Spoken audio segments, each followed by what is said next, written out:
అంటే జగన్మోహన్ రెడ్డికి కానీ వాళ్ళ ఎమ్మెల్యేలకు కానీ వాళ్ళ నాయకులకు కానీ రాజ్యాంగం పూర్తిగా వాళ్ళకి అధికారాన్ని అందించేసిందనే ఆలోచనతో ఒక అహంకారంతో ఇప్పుడే చూసారు ఎంత అహంకారంగా ఉన్నారు జనాలందరూ కూడా. ఇక్కడ ఇప్పుడు కారులో వెళ్తున్నాడు చూసాను ప్రత్యేకంగా నేను.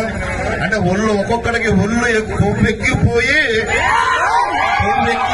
చేస్తున్నారు.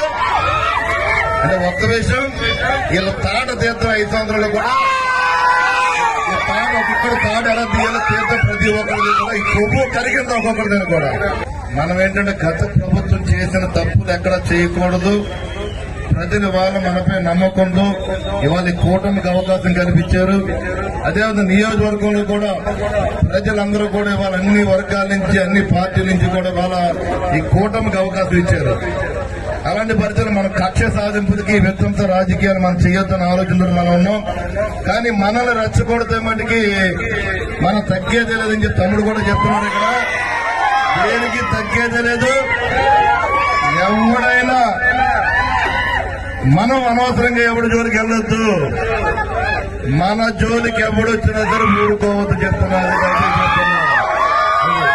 ప్రజలందరినీ కూడా నియోజకవర్గ ప్రజలందరికీ మనం న్యాయం చేయాలి. అది ఏ పార్టీ అని కాదు, ప్రజలందరికీ కూడా చేయవలసిన బాధ్యత నాపై ఉంది. కాబట్టి దానికి మీరందరూ కూడా సహకరించాలి. అంటే ఈ వైసీపీ ఎదవలకి ఒక్కొక్కడికి కొవ్వు ఎక్కువైపోయి కొట్టుకున్నారు వాళ్ళు. అది మీడియా వాళ్ళు కూడా రాయండి. అది ఇప్పుడు అవుతుంది. సహకరించాల్సిన అవసరం ఉంది. ఇలా ఎక్కువ యాక్ట్ చేస్తే వాళ్ళు ఏ రకంగా తగ్గించే విధంగా మనం చేద్దాం.